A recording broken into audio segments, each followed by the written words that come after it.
evening, ladies and gentlemen. Thank you for joining us. We're going to call to order the November 8th meeting of the Orange County 2021 Advisory Committee for Redistricting. Our first order of business is the Pledge of Allegiance. If you will join me, it is to my left. I pledge allegiance to the flag of the United States of America and to the republic for which it stands, one nation, under God, indivisible, with liberty and justice for all. Thank you.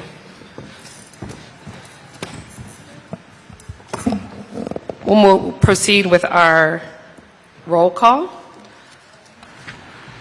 Co-Chair Perez. I'm present. Good evening. Camille Evans, myself, I'm here. Member Jones. Present. Good evening. Member Connor King. Present. Good evening. Member Hoover. Not yet. Member Kilsheimer. Here. Member Mellon. Present. Member Arias. Present. Member Callan. Here. Member Alfont. Here. Member Rocha. Presente. Member Hodge. Here. Member Simrod. Present. Member Whittington. She's here. Present. Thank you. And Member Hardage. Here. Thank you. Before we get into our public comment, I want to acknowledge Commissioner Moore. There she is. Thank you for hosting us tonight. We are here in District 2. We appreciate Wekiva High School and you hosting us. Do you want to address? Yes, please.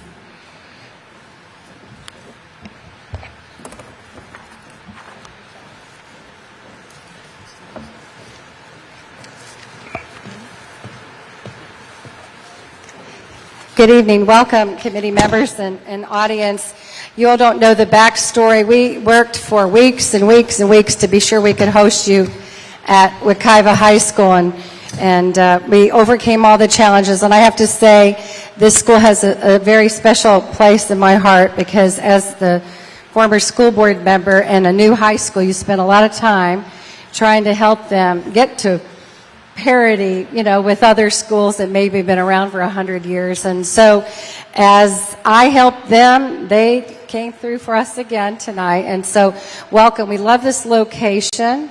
You can all get here pretty much on an expressway, and I hope you enjoy that you are sitting really in the middle of District 2. It's from here that my folks come to all kinds of community meetings. We do our neighborhood leaders group here in the media center. And so this is a very special place, and I hope and wish you the best as you try to keep our districts whole and compact and allow us to continue serving the residents and citizens that we have for many years.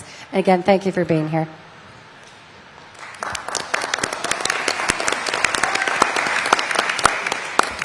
Thank you, Commissioner Moore. I see Commissioner Uribe in attendance.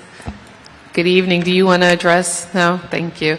Are there any other elected officials that we may have missed? Well, thank you all for attending. And members of the public, thank you. Your presence is particularly important and critical to our success as a committee. Having said that, I will move into the public comment portion of our agenda. I will move first into our electronic comments that have been submitted online. However, for those of you who are present and would like to address the committee in person here tonight, please make sure you have completed and submitted a public comment card so that we can acknowledge you as part of this process. I will remind you when we get down to our next to last speaker that that's required, but if those of you desire to speak, we will need that public comment card submitted. There were a significant number of electronic comments submitted. We have, in fact, 21. I do see Commissioner Moore has arrived. Commissioner Wilson. Do you want to say anything to the people, or are you just present? Thank you for attending. Again, there are 21 public electronic comments submitted. For each one, I will identify the name and the topic. Each comment will be included online as part of our electronic records for every member and members of the public to review. Number 1 from Barbara McCann, the topic is redistricting. Comment 2 from Danny Moran, topic splitting areas. Number 3 from Darlene Hernandez, topic no to map 9. Number 4 from Corey Goodman, topic full public participation on 11/8/21. Number 5 from Adela Lopez, topic no to redistricting map 9, keep Meadow Woods in District 3. Number 6 from Jose Hoyos, topic my public comment for tonight's redistricting committee meeting regarding proposal map 9, all related to Meadow Woods and Taft. Number 7 from Cruz A. Lopez, the topic no to redistricting map 9. For number 8 from Sammy Guerrero, topic keep districts 3 and 4 as intact as possible. Number 9 from Zoe Colon, topic redistricting, keep districts 3 and 4 intact. Number 10 from Joe Valdivia, topic no to redistricting map 9. Number 11 from Bernice Sanabria, topic no to map 9. Number 12 from Nerissa Pinheiro, topic no to map 9.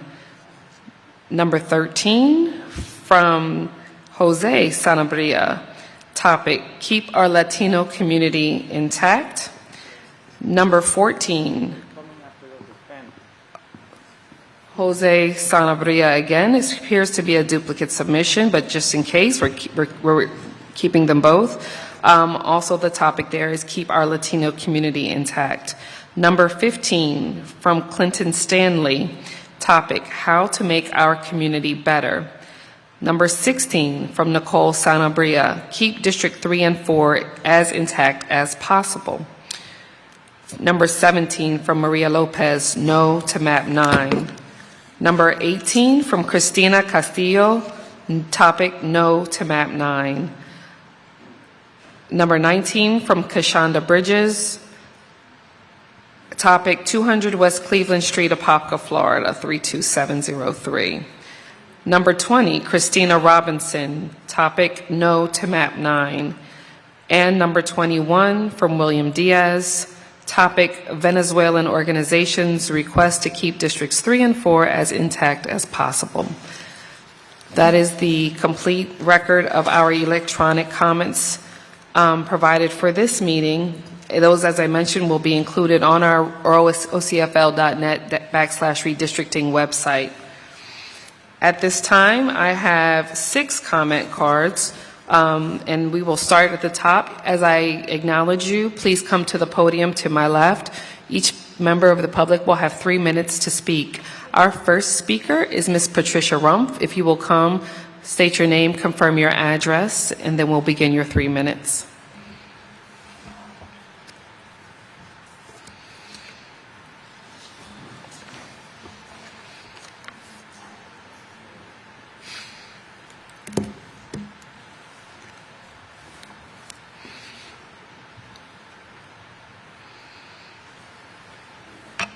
That's a long walk. But thank you very much, and good afternoon, everyone.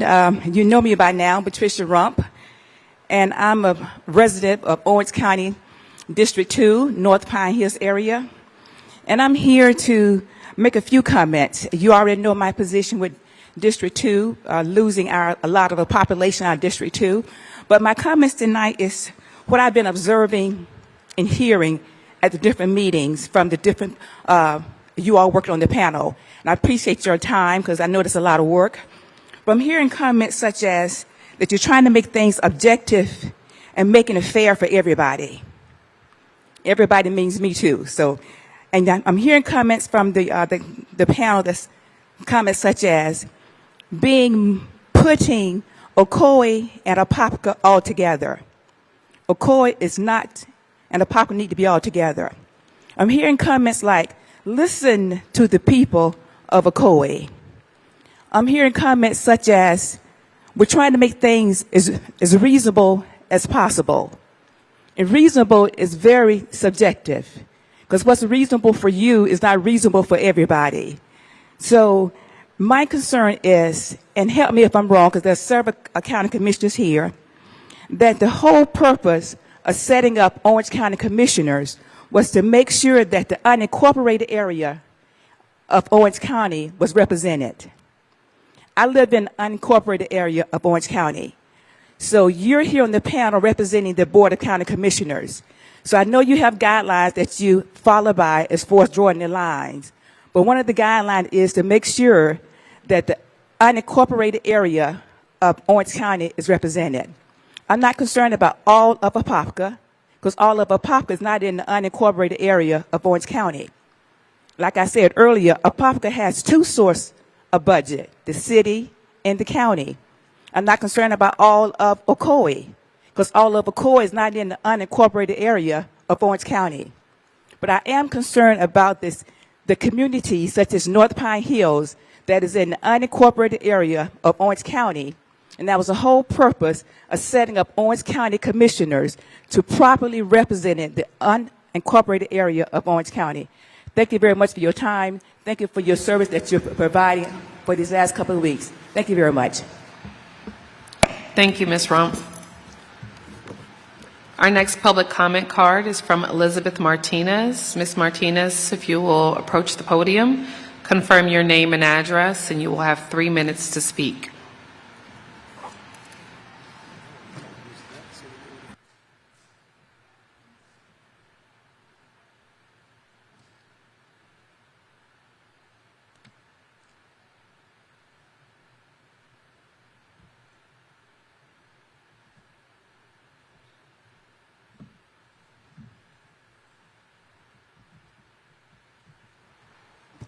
Good evening, everyone. My name is Elizabeth Martinez. I reside at 2475 Citrus Club Lane, Orlando, Florida 32839. That is District 6.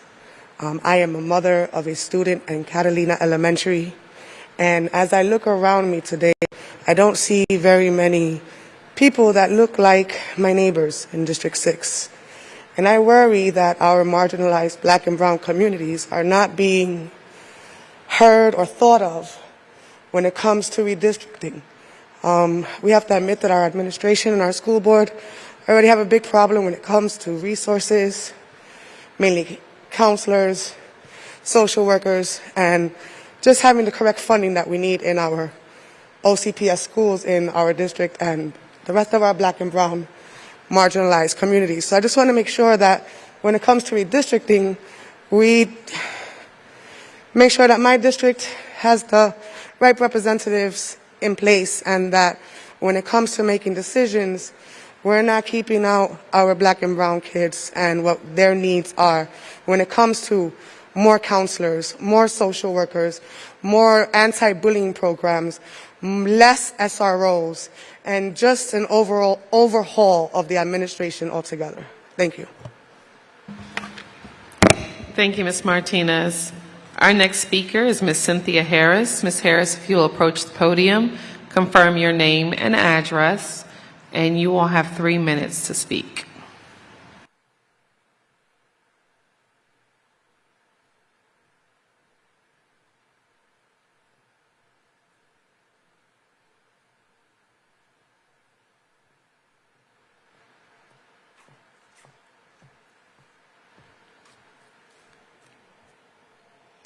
Cynthia Harris, 12 Shannon Avenue, Orlando. If 2020 has done anything, it served as a reminder when society suffers, black communities suffer worse. Even during times of national stress, whether that's COVID, infection rates, police brutality, or unemployment numbers, America's structural shortcomings have a disproportionate impact on black populations. I want to remind you tonight of a practice known as prison-based gerrymandering. This threatens the purpose of one person, one vote, and risks unfairly diluting the political power of black and urban communities, while inflating the power of communities of interest. The residents of District 6 are an endangered species and must be protected. Our demographics have been used, but the money and the resources are not fairly distributed in our communities. We have environmental crisis with detrimental intrusion due to gentrification. We have poor transportation, low-wage employment that puts us way behind the curve of fairness and opportunity. Imagine facing those dilemmas in your community. You cannot because you've never had to face them. We've always had to strive to live up to your standards, but without thought, you have never had to live up to people like mine. When you're marking these districts, please think of the history of Edenville, the first incorporated black community established in this country. Think about the gentrification of the black communities in District 6. We don't want to be remembered with just a marker like they did with Rosewood. We want fairness in these maps along with opportunity. I know you have a difficult task, but please don't forget we are part of Orange County too, whether we live in a municipality or not. The current numbers that you have from the census is roughly 238,000 in the population. However, in the voting population in District 6, it's only 100,920.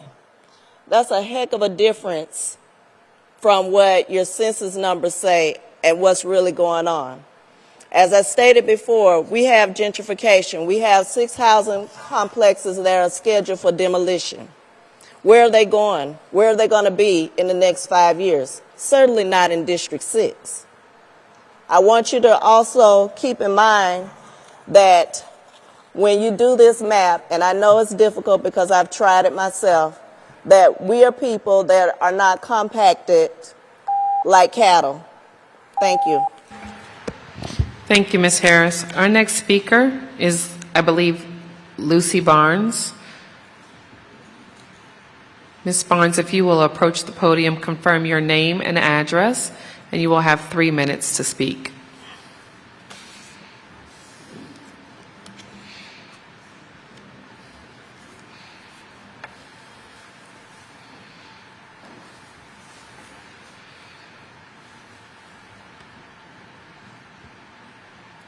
Hi, my name is Lucy Barnes, and I live in 4027 Tall Tree Drive, Orlando, 32810.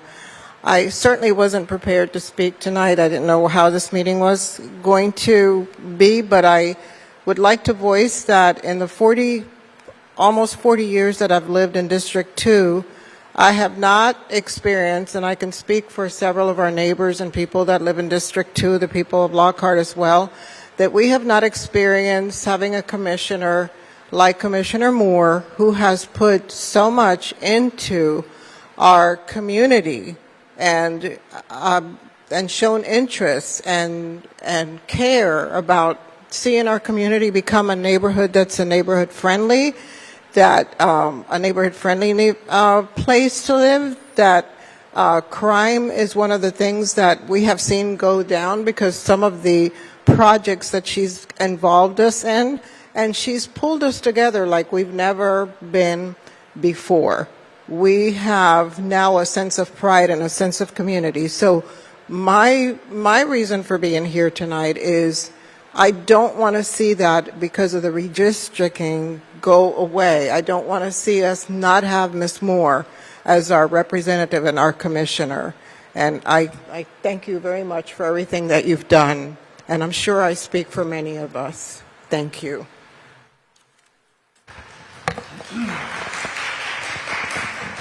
Madam Chair, what community was she from? Lockhart. Thank you, Ms. Barnes. Our next speaker is Tom Walter. Mr. Walter, if you will approach the podium, confirm your name and your address, and you will have 3 minutes to speak.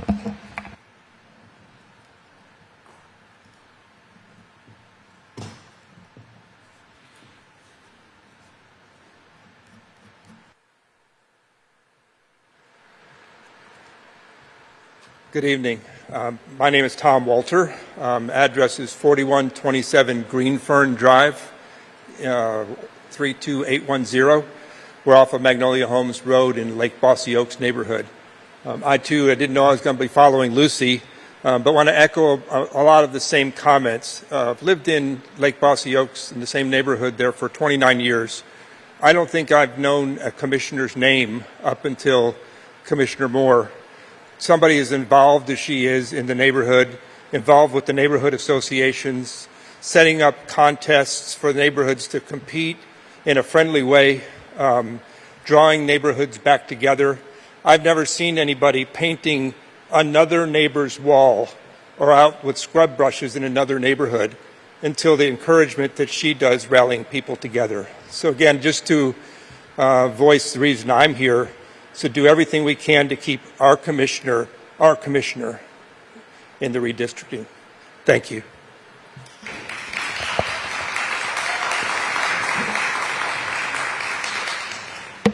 Thank you, Mr. Walter. Our next public comment card is for Mr. Danny Ramos. And I have two more after that. If there are any other people in the audience who desire to address the committee tonight, please submit your public comment card now. This would be your last chance. Mr. Ramos, if you will confirm your name and your address for the record, you'll have 3 minutes to speak. Thank you. Danny Ramos, 2000 Principal Row, Orlando, Florida, 32837. Just let me give you a little quotation. Proclaim liberty to the captive, sight to the blind, and set the oppressed free. Luke 4:18. The idea of redistricting is great. It's supposed to give everybody an equal break. That's what it's for. But sometimes the other side of that coin is the manipulation of power, politics, and money. And there's always been that in politics in this country. There's never been a time when politicians didn't run and try to do what they wanted to do for their own gain. That's part of running for office. The idea of freedom is still in question. Is there racism? Yes, there is racism. There's racism, and I've experienced it, and I'm sure people here in the audience have experienced racism.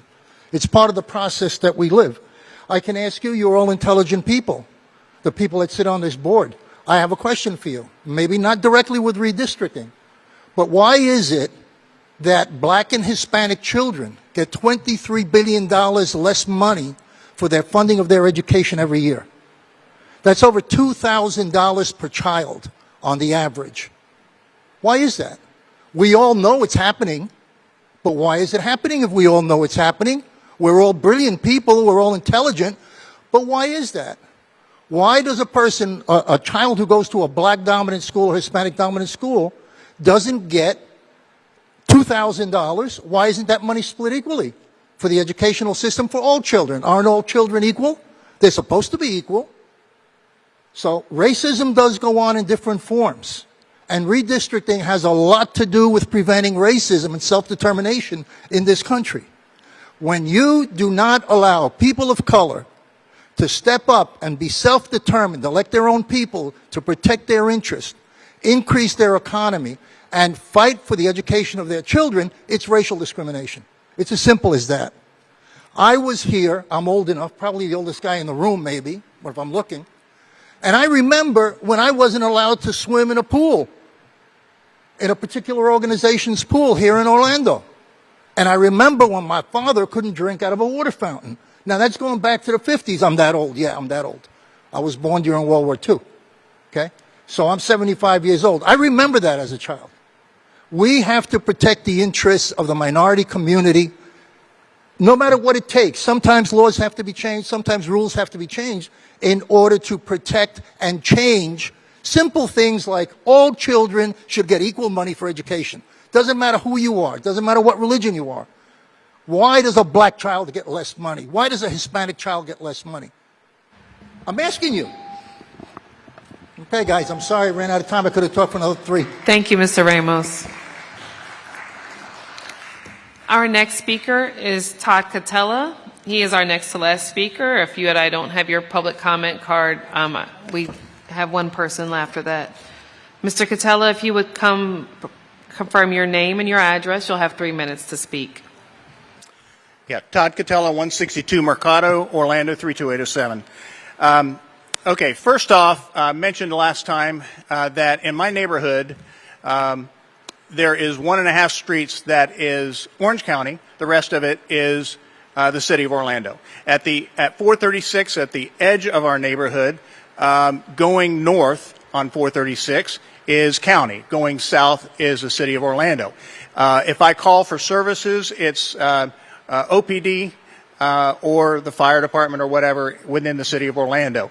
If I have to address or request things from things outside of in the unincorporated area, then I would go to my county commissioner. Now, the only thing my county commissioner can do for me in my neighborhood is pass on the information to my District 2 Commissioner, Tony Ortiz. The only thing that so I said that to say, when you're looking at these maps, and I got to rush on to this, when you're looking at these maps, it's important to know the footprint of the municipalities, because those municipalities are the closest representation for the residents that are there, outside of someone wanting to comment on something outside of those municipalities. So that's an important point. The other point that I want to make is we need to consider growth.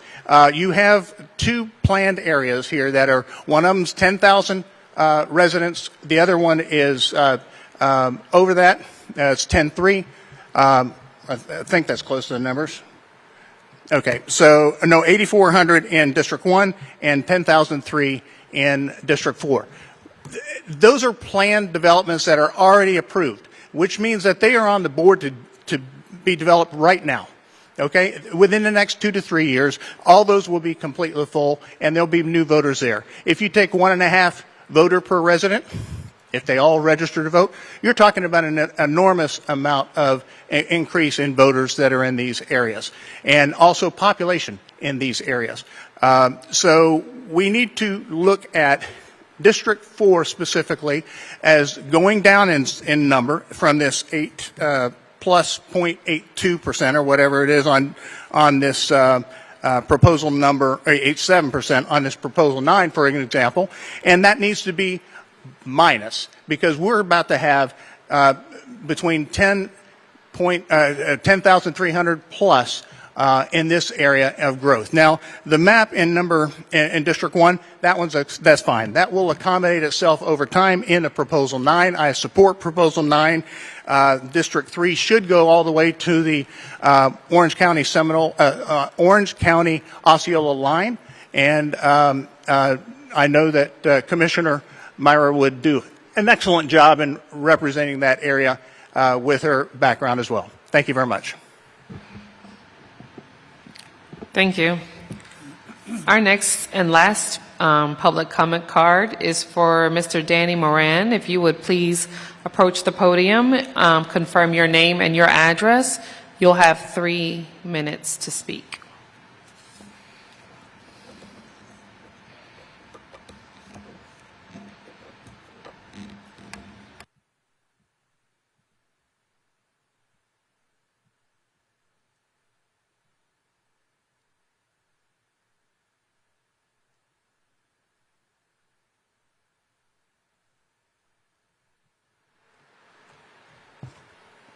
Everyone, pardon my appearance, I just left work. My name is Danny Moran, 6612 Bywood Road, in the up-and-coming area of Lockhart, Florida. Okay. It's ironic that we come here to Wekiva High School. I was vice chair of school advisory committee at this school for 4 years. Okay. One of the things that I don't understand why when we look at redistricting, how important are schools when we're looking at redistricting? Okay, if you think about it, one of the proposals is to split Lockhart, split Akoi, split College Park, split Maitland. Well, at that point, you're also splitting neighborhoods. You're splitting the school systems. Why don't we go ahead and try to develop a plan that'll keep the schools underneath the same county commissioner or the same county district? It's only going to strengthen the community.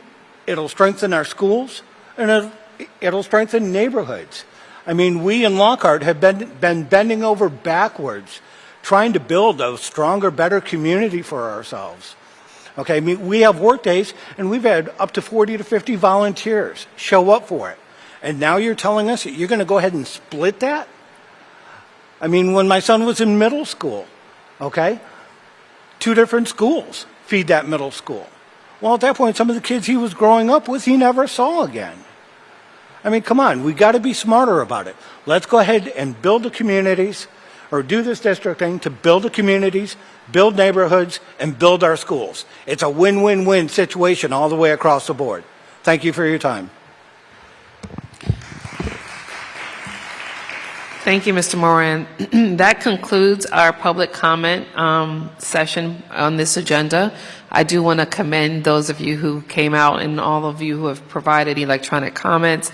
This meeting has had our largest public participation to date, and we're excited to hear that. Thank you.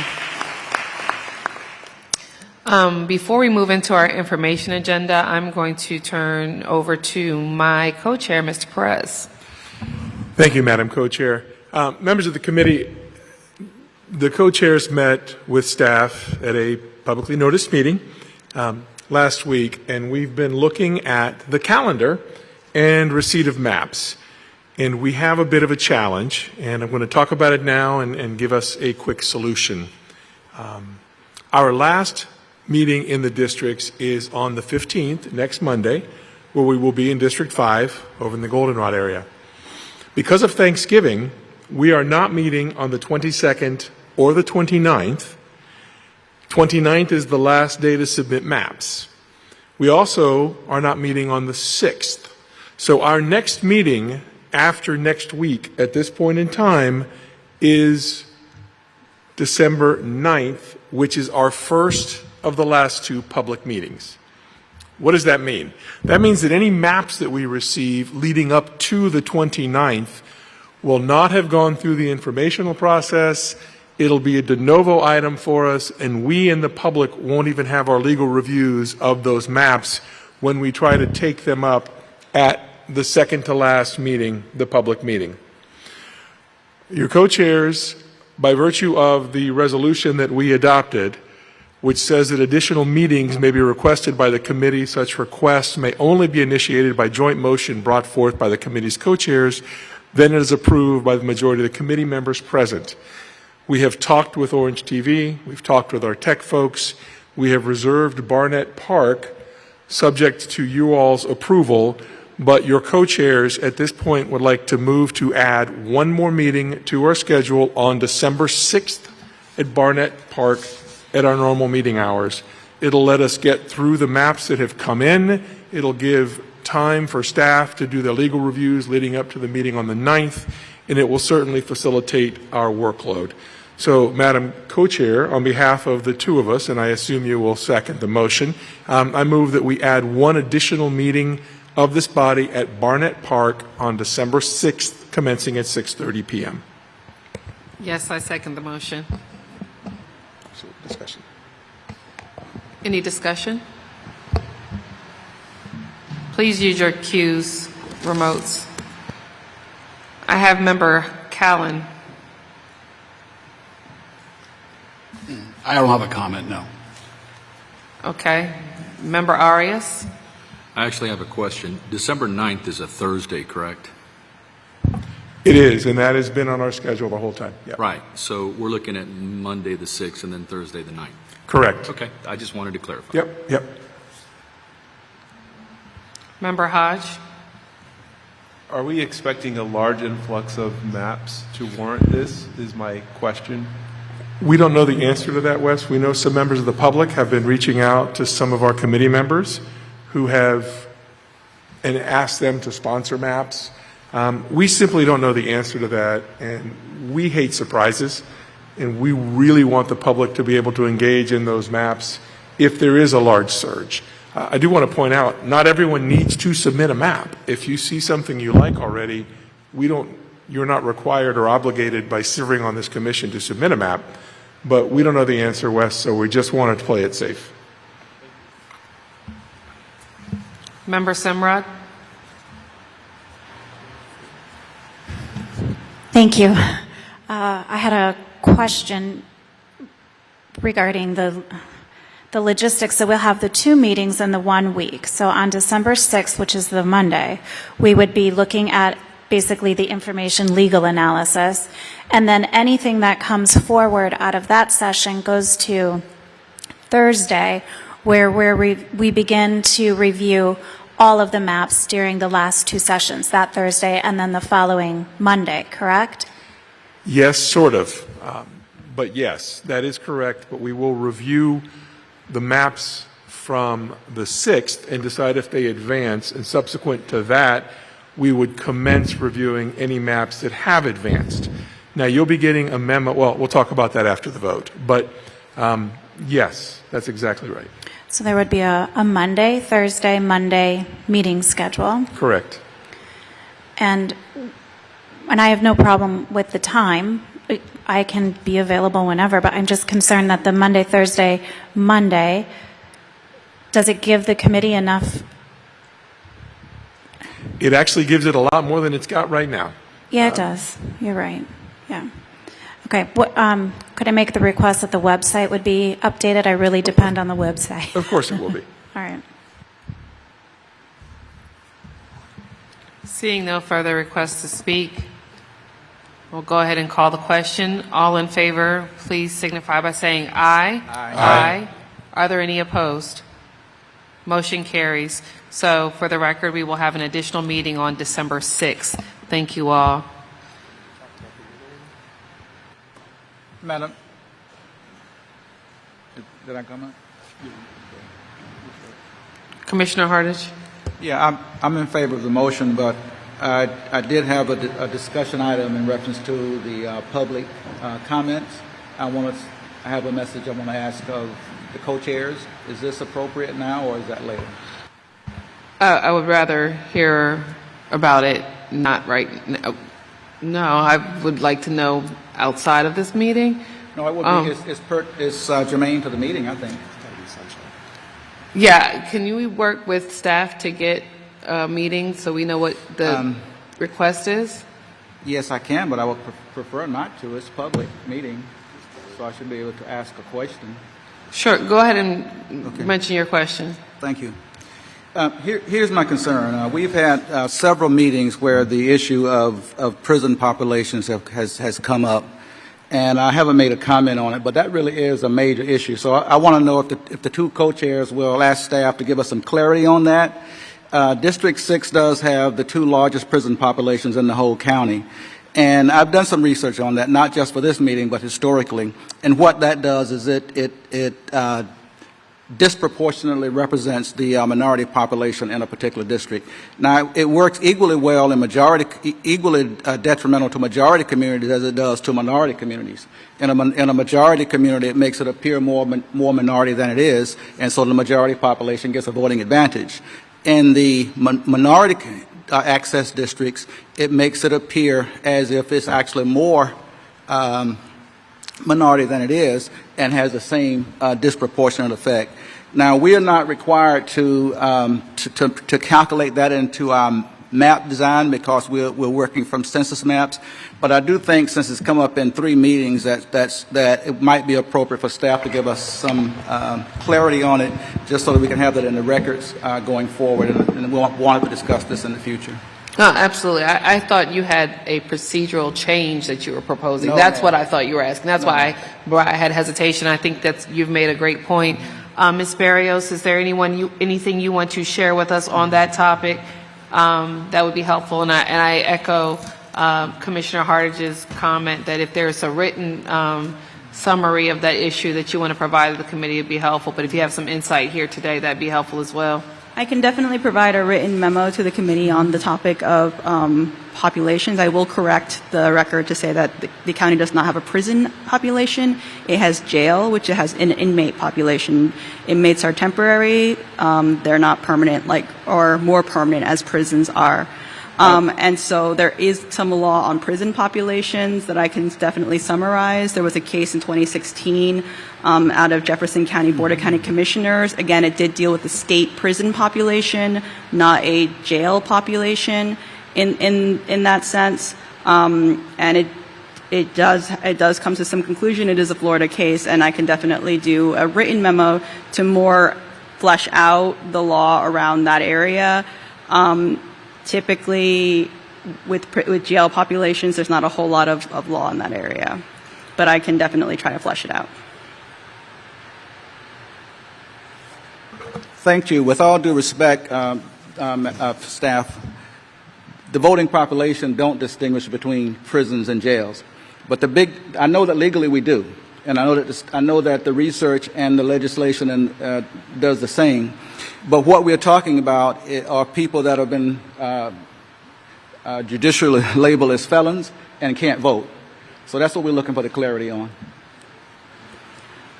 So is the question going to be felons who can't vote or jail population? Because misdemeanor does not remove a right to vote, and that's what would be mostly in our jail population. Whatever it takes for staff to clarify that would be good. But basically, we know that there's a disproportionate voting population based on the jail population or prison population. So I understand your definition of prisons and jails, but I think it's nuanced more than how it affects the voting numbers in a particular district. As a matter of fact, I know it is.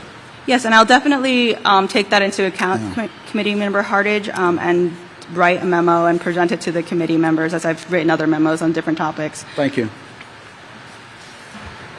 I've got a request to speak from Member Alphonse. Just for the record, in case you forget, if you go down the B line, there are 4 major Department of Corrections. They might call a reception area, but you sit there for 3 years if your sentence is less than 3 years. So if we could check into that too, because that's part of District 4. We tend to forget of the B line in the 4 major facilities the Department of Correction has there. And those are not, that's not a jail, that's called a prison. Member Hodge. Thank you, Madam Co-Chair. I share this concern as I looked into it as I was making my maps, and if Ms. Barrios can just clarify, based off of my research, we can say that the 2 facilities are the Welcome Center off of the B line, which houses approximately 1,000 or 1,600 people, and the other would be the Orange County Jail, which is about 1,100 people. And again, the jail has been less than a year there, so technically they don't. My question would be: is when were they counted? Was the population at the jail counted on census day? And then they are Orange County residents, so they really would not go back too much. And again, we're looking at roughly 1,100 or 1,200 people. So if you could just confirm the population numbers for those facilities, I think that would help us dramatically. Thank you. Yes, confirming those populations will be important because the case law does say that it should be a significant portion of a district's population, and determining that significance will be important. So the population numbers will be confirmed. Member Simrod. Thank you. Could I please request the average time that an inmate stays in the jail? Please. Thank you.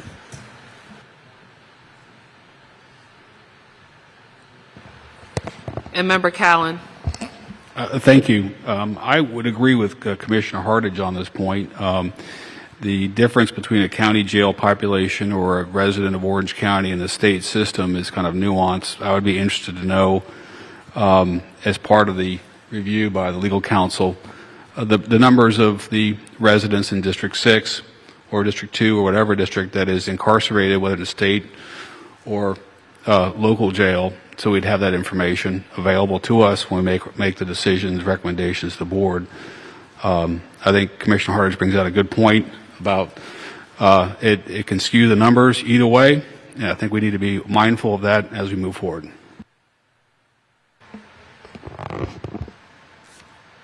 Thank you. You good? All right, we'll move into the information portion of our agenda. On the agenda, you will see that at our next meeting, which is scheduled for November 15th, we will have Redistricting Plan Proposal 11 submitted by Member Mellon, Proposal 12 submitted by Member Hodge, Proposal 13 submitted by Member Kilsheimer, and Proposal 14, submitted by Member Alphonse. At this time, we will move into our discussion agenda. We have 3 proposals.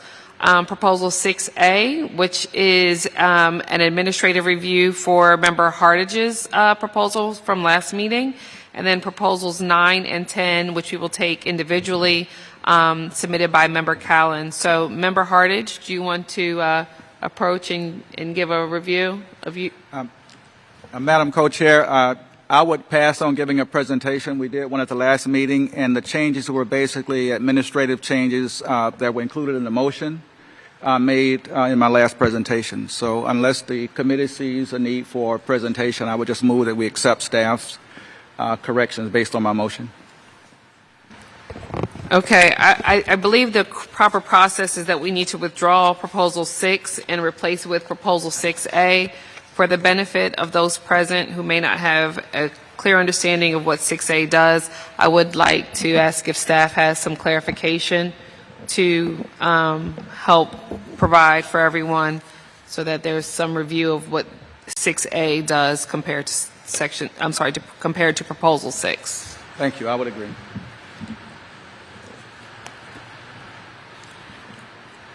I am actually not the staff that put them out together, and I do not believe she is present today because Marissa's the one that did the work, right?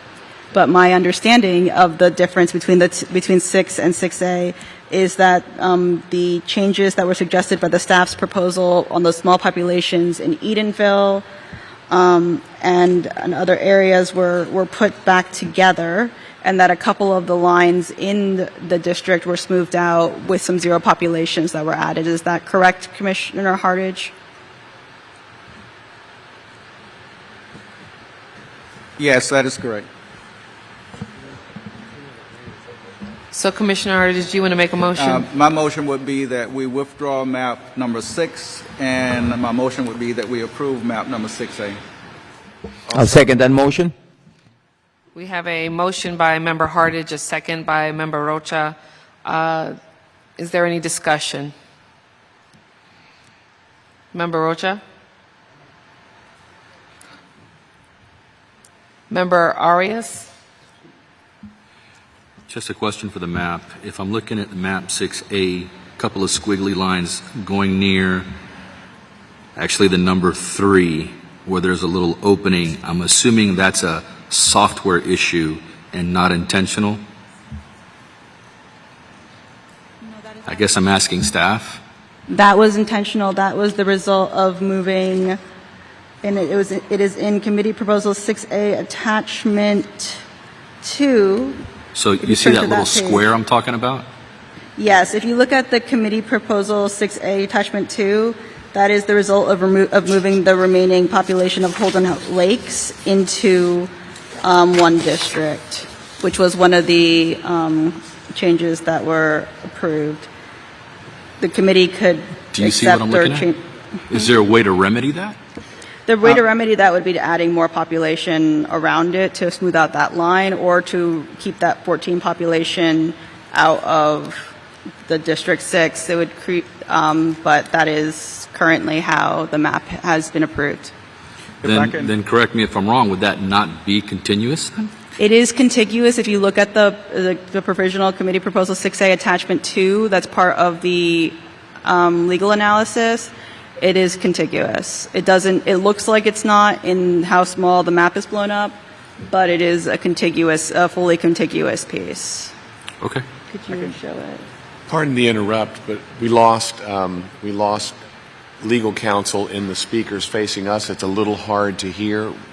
Thank you. The piece is contiguous. It just doesn't look like it from the map on a scaled down version, but if you look at the Committee Proposal 6A Attachment 2, you'll see how the piece is contiguous. Still don't have you in our speakers. I think we got that, but audio team, if you could help get her back, please, that would be very helpful. I agree fully. I think we have very inconsistent volume on these mics tonight that's making it difficult for us to hear. So, Ms. Barrios, also when you speak, you just kind of shout it out. That would be helpful too. I will try to project. Thank you.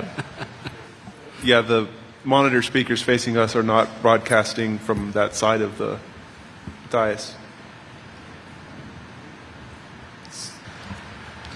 I next have Member Whittington. Thank you, Madam Co-Chair. The motion that was on the floor, if I heard him correctly, said a motion to approve.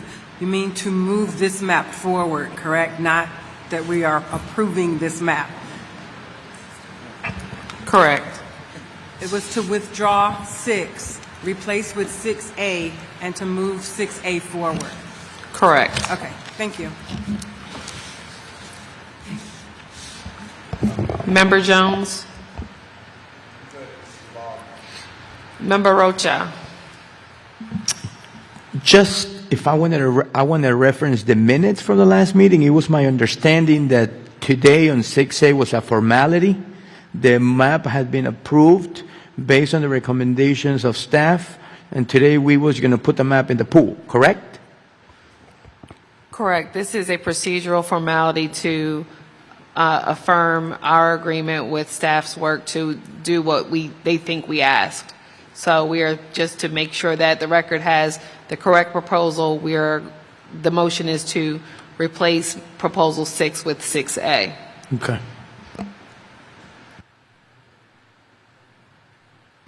Member Hartage.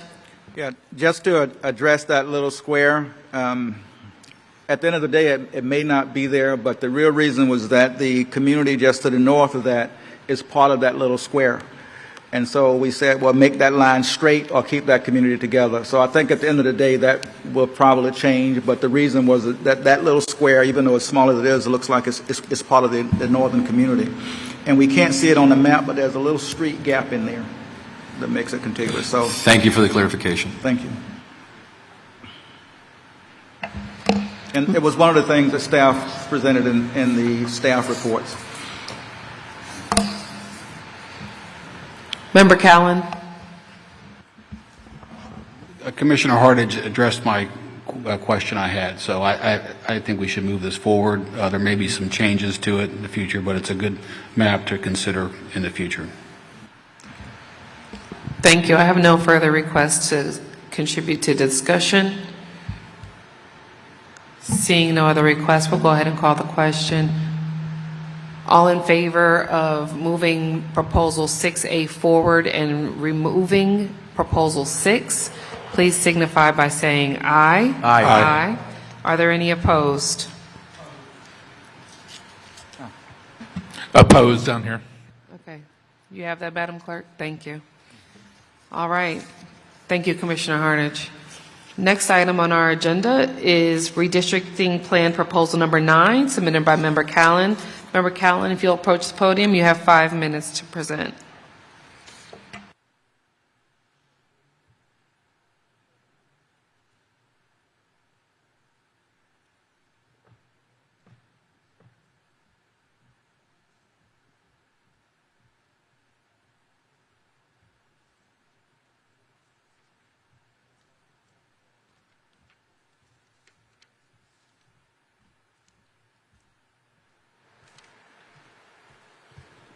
Thank you. My name is Tom Callan. I was appointed by Commissioner Uribe, District 3. As explained last time, this proposal tries to make the districts a bit more compact and reflect communities that they're communities better without having a lot of areas that are meandering like we have currently. So it picks up some of the areas that are Fairview Shores going into District 5. The finger that goes down from District 2 down that area, fix that. We have to pick up population in District 2. We have to pick up population in District 6.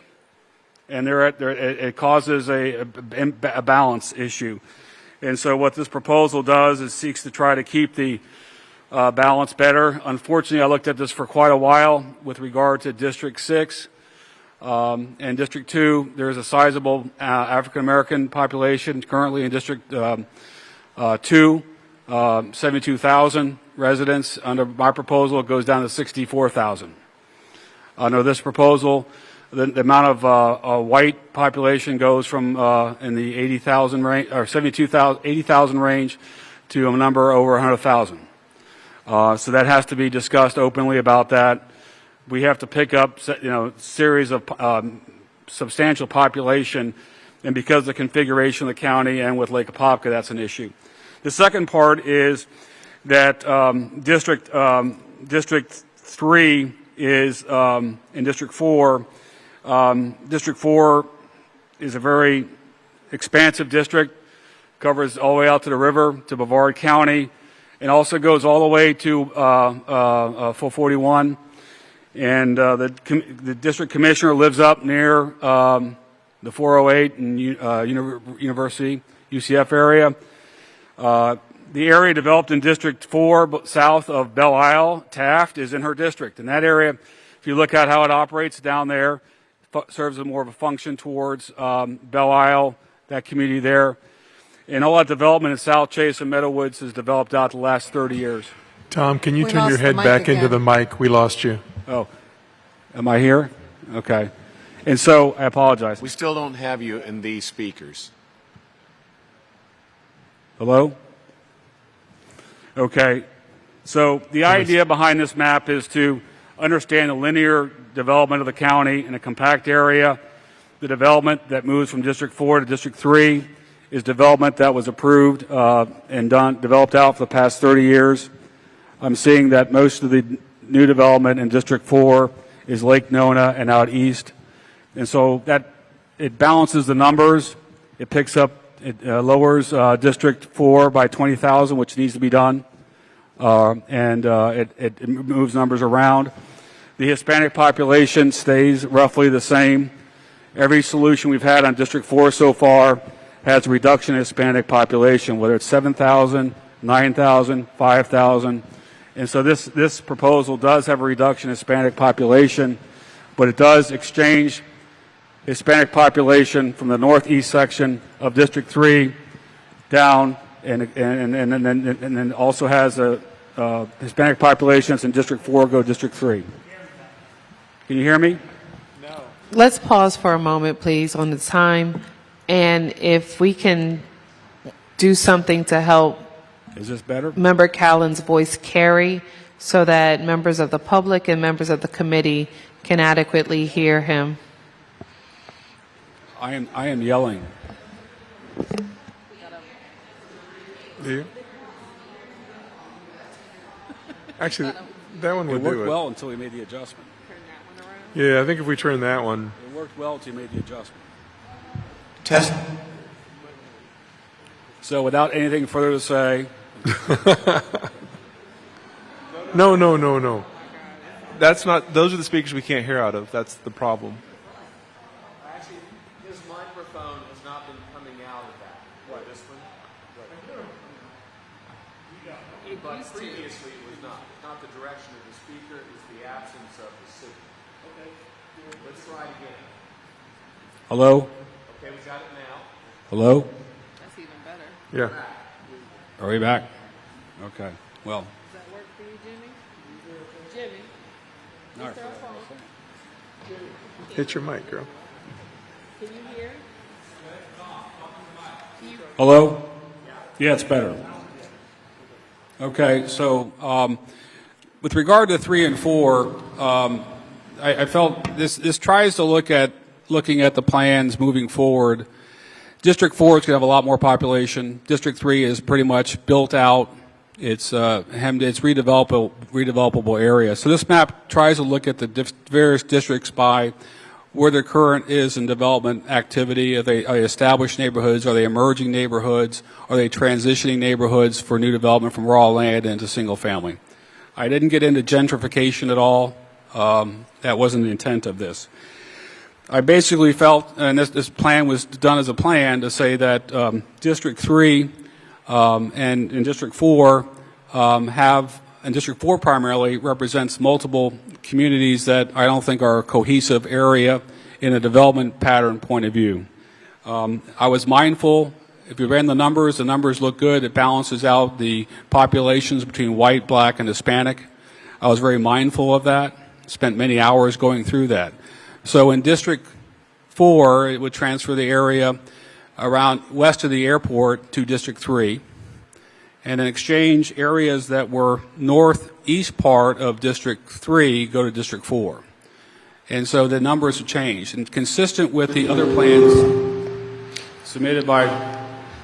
Member Callen, go ahead and continue for another minute and a half. Thank you. It's consistent with other plans submitted by the other members of the committee. These plans balance the population, the Hispanic population out there. And the question is, on District 4, you have about 20,000 residents you have to lose to District 3 and 5, and how do you balance that? And the way that this was approached was that by exchanging of the various neighborhoods, you balance the population out, and that this plan, similar to the 1A plan or 6A plan or other plans, does result in a loss of Hispanic population in District 4, but they all are within the same realm of that. The numbers here are very similar to all the others. It's right slap in the middle of the change in the population. For instance, with this proposal, the current population of District 3, Hispanic, from 111,000 residents goes up to 114,000. In District 4, Hispanic population of 124,000 is reduced down to 110,000. Other proposals have it reduced to 112,000, 115, and 119,000. So they all have some differences. Again, the two parts of this is I think Maitland is better situated towards District 5. This also makes 434 the dividing line between District 2 and District 5, which is also John Young Parkway, and includes part of Winter Garden and Lake Ocoee around Apopka, thinking that Lake Apopka has a commonality of interest, the lake itself, with the city of Apopka area and with Ocoee and Winter Garden. Thank you, Member Callen. At this time, we'll move into our 15 minutes of discussion on map number 9. I have a request to speak from Member Rocha. Muchas gracias. Thank you, Member Callahan. Where do I start? Not cohesive. We are very cohesive in the South. As more than a decade resident of District 4, I can tell you I campaign for the current commissioner all around District 4, and they all know her. They all know her well. We're all Hispanic down there, the majority of us, so I don't see what the balancing of Hispanics, Hispanic is as Hispanic. I'm sorry. I am so sorry, and I apologize for interrupting. I have done this out of order. We did not do the legal analysis prior to moving into discussion. Okay. That is my fault. I do apologize. Member Rocha, if you would please hold on to your comments. And I will. We'll run back the time on that. I do apologize to everybody here. That is my error. Ms. Barrios, please. For the legal analysis, this map does meet the minimum legal threshold of being considered by the committee. Its maximum deviation from the ideal district population between the largest and the smallest districts is a 1.07%. The relative mean deviation is 0.29%, which is well under the 10% threshold for consideration. And the map is contiguous and does meet the state and local contiguity requirements. Moving on to the different splits and changes to the different populations in this community and the municipalities, we have a new split in Fairview Shores. It creates a new split in District 6. Currently, Fairview Shores is between District 2 and 5. This map does move 789 people from District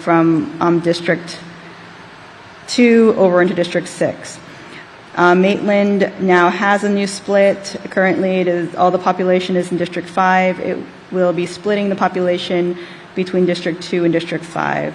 Winter Garden now has a new split between commission districts. Currently, it is in District 1 fully, and this map moves it to be split between District 1 and District 2. Populations that have been fully moved to new districts include Taft, which was fully in District 4 and is now fully in District 3, and Tildenville, which population was fully in District 1, and the population is now currently going to be, as proposed, fully in District 2. The populations of these maps consolidate into one district. That means that they were split previously and now are not between districts. Alafaya is now completely in District 4 as proposed by this map. Belle Isle is as proposed in this map is going to be completely in District 3. Holden Lakes, which is currently split between District 3 and District 6, will be completely in District 6. Winter Park is being rejoined and consolidated into District 5. There's a small population currently that's in District 2. And then there are changes in the population of the city of Orlando that do lead the population of District 2 to fall beneath 5% in District 2. And then other population adjustments include shifts in Ocoee and Pine Hills. And then there is a consolidation of a 0 population block in Lockhart that does not change the population. The committee may want to look at some staff-created zoomed-in images of the map that were attached to this proposal. And now I realize that I am so sorry, I was reading map 6A, which was the last one we discussed. That must have been very confusing. I am so sorry. As for map 9, I am so sorry, Mr. Callan. Map 9 creates a new split in Azalea Park, which currently is in District 3 wholly. It will split Azalea Park into District 3, District 4, and a small portion in District 5. And it also creates a new split in Winter Garden, which is District 1, which is currently in District 1 and will now be in District 1 and 2 based on the proposed map. It fully moves populations of Eatonville from District 2 to District 5, Meadow Woods from District 4 to District 3, Oakland from District 1 to District 2, Rio Pinar from District 3 to District 4, South Chase from District 4 to District 3, Taft from District 4 to District 3, and Tildenville from District 1 to District 2. Populations fully consolidated are Alafaya. The population of Alafaya is fully consolidated from District 3 and District 4 solely into District 4. Belle Isle is consolidated into District 3. Fairview Shores, which is split between D2 and District 5, are now entirely in District 5. Holden Lakes, which is in District 3, and District 6 is consolidated into District 3. Winter Park, which is in District 2 and District 5, is fully consolidated in District 5. And then there are small populations that are noted either below 5% or above 90%. Sometimes when there's above 90%, that also shows that there might be some imbalances that the committee might want to consider. That small population in District 5 is in Azalea Park. There's a small population in District 2 and District 1 from the city of Orlando, and then Pine Hills has 90.35% of its population in District 6 now, based on this map. Moving on to other population adjustments, there was an adjustment in the city of Ocoee, and then Lockhart was the 0 population blocks were consolidated in Lockhart and Maitland. That's just a correction to the maps.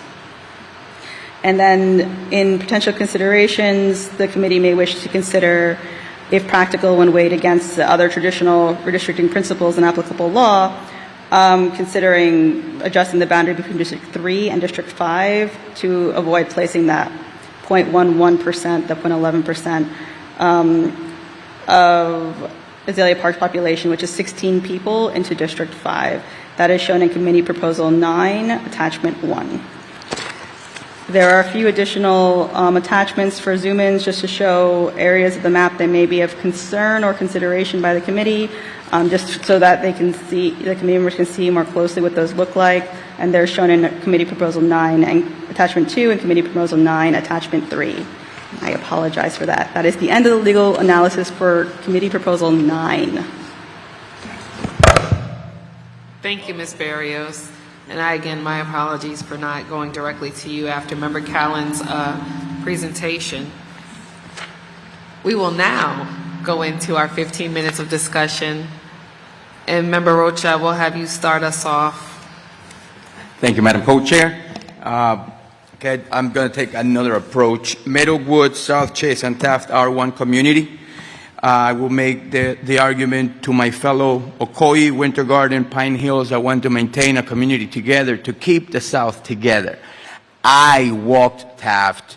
Maribel was the only candidate and commissioner to walk that neighborhood. They actually invited us to have dinner in there. South Chase, the same thing. 107 votes decided this race, and they all came from South Chase because they all stood in line after the machine broke. I gave the speech to keep them in line. The South is a community. We're not going to break it up. South of Belle Isle belongs to District 4. South Chase is District 4. Meadowwoods is District 4. Hunters Creek, Taft is District 4. Fellow committee members, we're a community. If you're advocating for yours to keep together, I'm advocating for mine to stay together. Thank you. Thank you. I next have Member Hodge. Thank you, Madam Co-Chair. Mr. Callan, thank you for the map. A couple of areas that jump out of great concern to me are the adjustments of the northern border of District 6. We have had Ms. Martinez, Ms. Harris speak this evening, as well as the Pine Hills Neighborhood Community Council President, Ms. Rumpf, speak on multiple occasions that they do not want to see the north part of Pine Hills pushed into District 6 to dilute the African American vote out of District 2, which also leads into the conversation about keeping Eatonville in District 2 for the same reason and the same passions that we hear people arguing about keeping the Hispanic vote together in Districts 3 and 4. I feel like we need to have that same fervor for keeping the black vote together in District 2. Thank you. Member King. Thank you. I understand your thinking behind this, Mr. Callan, and I applaud your approach here. My concern with this is that it moves so many people. It's creating a three-way split. It does consolidate some neighborhoods, which I think is really good. But it fully moves 7 municipalities and census-designated places, which is approximately 75,000 people. That's a major concern for me. That's it. Thank you. Member Alfon. Let me start by saying this. Last week, we're in Colonial High School, the heart of District 3, the soul of District 3. This map proposes to move that out of District 3 in exchange of compactness. Let me be very respectful of the way I put this, but saying we exchange one Hispanic neighborhood for another is not something that I could really sit here and say that is fine. Meadowwoods is Meadowwoods, and Azalia Park is Azalia Park, and they're miles away from each other, and that presents a major problem to me. Taking the position from the last speaker, also we have a problem. Meadowwoods is about to go in and vote for their commissioner next year. If this goes through, they don't vote for a commissioner for 6 years. The people of Azalia Park and Inglewood just voted last year for their commissioner, and all of a sudden we got down, hey, surprise, you're back to vote again. This map concerns me because last time in 2011, it was, we're going to put compactness, put neighborhoods together, we're going to disturb neighborhoods. I have the map here of 2002, and with all due respect to everybody, Conway was in District 4. We moved around 3 and 4, and then again I heard, don't worry, if they're all Hispanic, we don't vote the same. So the fact that we elect one commissioner does not mean just because you moved us, we're going to vote for the next one. As an Hispanic, I have to get that on my chest. We have, yeah, I did. I'm sorry, I feel better. The other issue here is we have received 21 emails with the title against this map. I've never seen 21 maps here for anything. And if we're going to say we don't want to listen to each other about the maps, that's one issue. But we do need to listen to our community, who has told us loud and clear they oppose this map. They don't want to be switched around. But finally, I want to bring this up. You admitted it, Tom, and I have to say this. You have reduced my district by 14,000 Hispanics. That's not 2 or 3. That's 14. You have reduced the amount of Hispanics in my district just for the sense of compactness. And I hate to say this, I cannot accept this. I would have to oppose this map. Thank you. Member Hartage. Yes, Madam Co-Chair, this is actually the third map that caused us to stretch our imagination.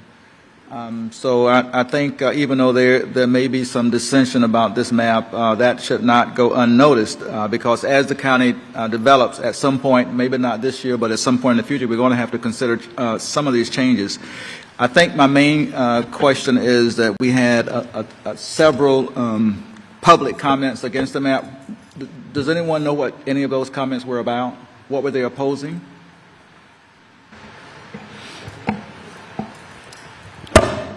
Member Hartage, most of the topics were provided, and all of that information will be on our website. A number of them did refer to, the topic itself was no on this on Proposal 9. Okay. But I would say that me summarizing those comments is not what is intended. Okay.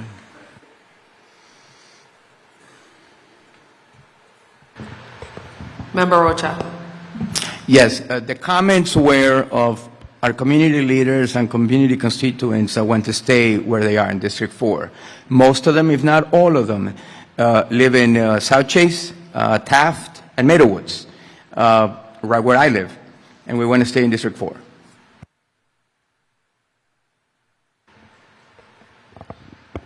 At this time, I don't have any additional requests to speak. Member Callan, do you have any additional comments you want to make?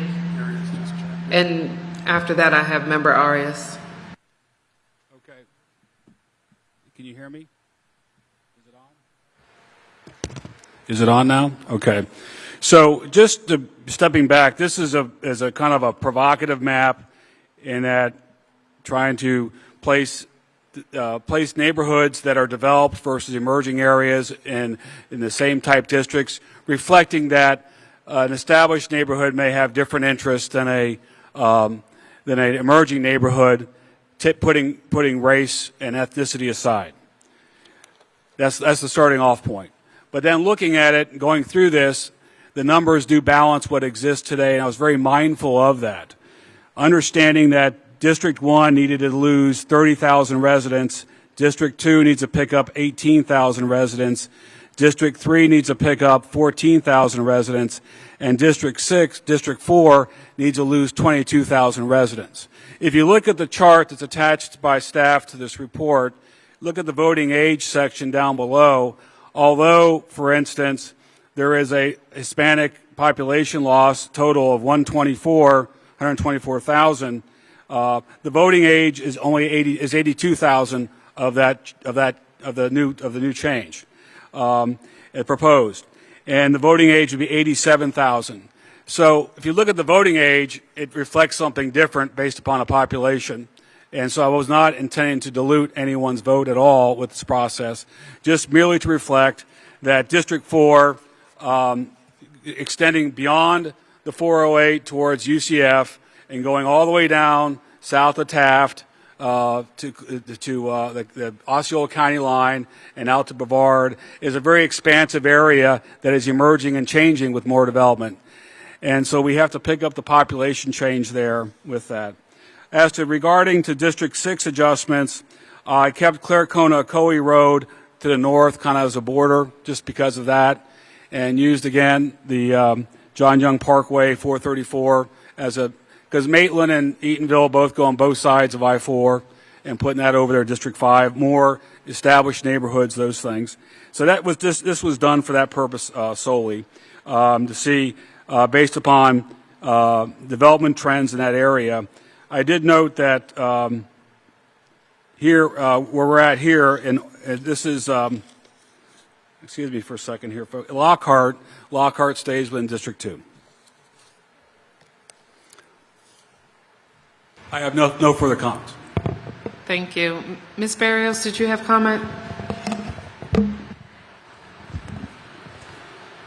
Yes, I would just like to remind the committee that the focus of the conversation about these maps should be on the race-neutral traditional redistricting principles, the 5 of them that are in the box in the form in front of you: compactness, preservation of municipal boundaries, maintaining communities of interest, preservation of cores of prior districts, and consideration of the incumbent interests. Race cannot be subordinated to the traditional redistricting principles, and some of my concern of some of the conversation that's being had is I can't approve this because of a minority population shift. That is not an appropriate conversation piece to be having. We should be looking at the traditional redistricting principles. We can discuss race, but it cannot be subordinate to the traditional redistricting principles, and it cannot be a predominant interest in those traditional race-neutral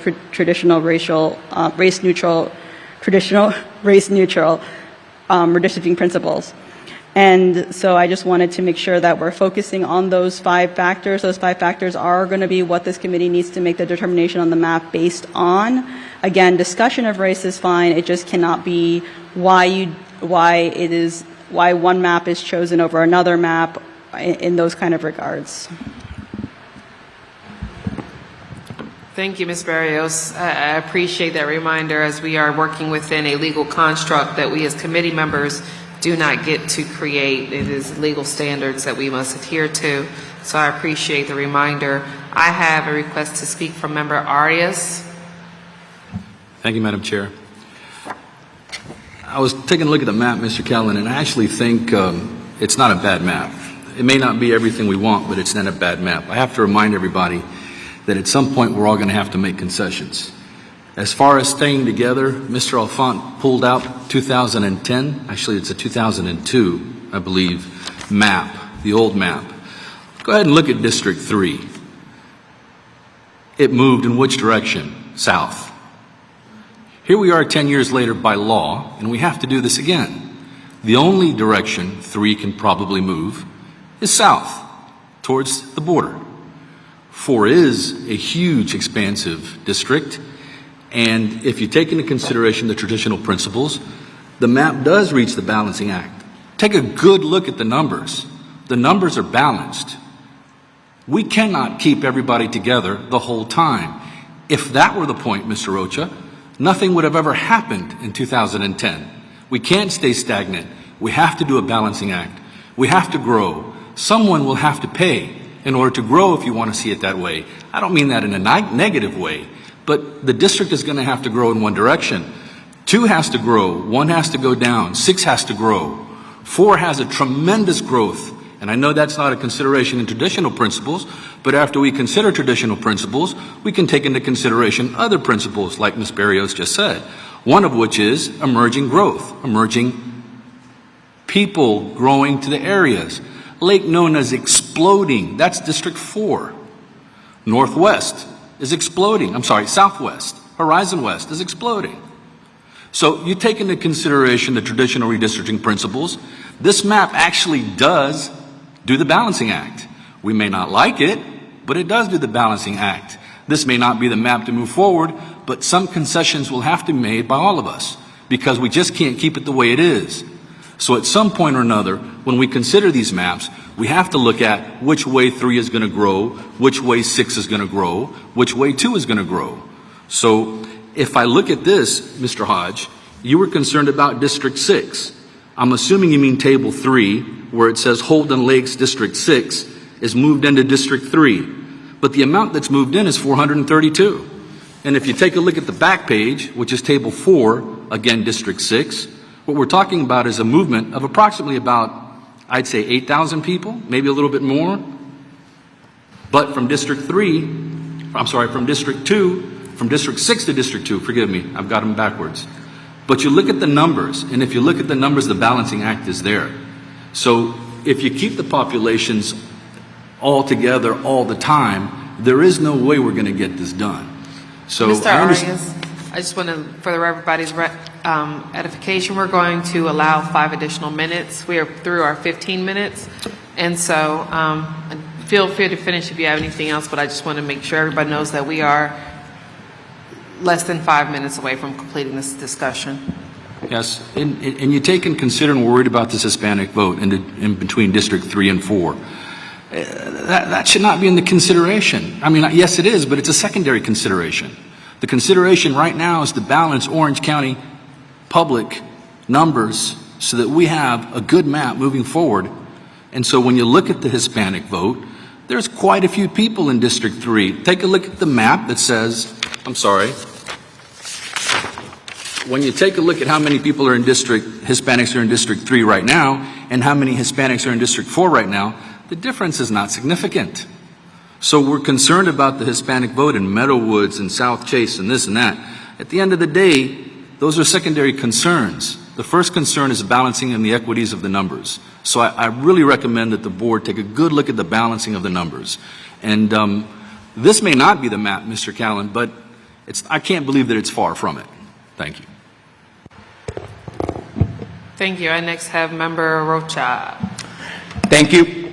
Going on traditional redistricting principle summary. C, maintaining communities of interest. Communities of interest as geographical areas such as neighborhoods where residents have common political interest. Generally, social communities identify with socioeconomic status, economic activity, social community, or housing commonalities. Such a communities share the same concern as the municipalities, and dividing them should likewise be avoided or minimized to the extent practicable when balanced against the other traditional redistricting principles and applicable law. Taft, Meadowwoods, South Chase are one community. We want to stay together. Pine Hills wants to stay together. Ocoee wants to stay together. Winter Garden wants to stay together. I ask my committee members to take that into consideration. We want to stay together in District 4. Member Font. Let me make 2 points clear. You're right. We should not be discussing race, but for the record, Hispanics is not a race, it's an ethnicity. So basically, we're not discussing race. That's the lawyer in me. The 5 principles, and this is where I'm going to come from. I presented a map. Member Font, give me a moment. Ms. Barrios has a point. As an attorney, you should also be aware that the Constitution, the Equal Protection Clause, protects race and ethnicity. So race is being used to cover both race and ethnicity in this conversation, but it is race and ethnicity that is constitutionally suspect for any kind of conversation to be had like that. The part of the, you're correct, the part of the Voting Act that still survived does mention ethnicity. Okay, so let me go back to this. I keep hearing that we need to make drastic change. I keep hearing that we need to be doing things that are drastic. I presented 2 maps that barely change the communities. It can be done. I hate to say this. Julio is correct on number 3. I'm correct on number 2. We need to preserve the municipalities. We're changing them around. We need to preserve the prior districts. Nobody discussed the prior districts, but that's number 4. Okay, this is what I'm trying to get to. We do not need this.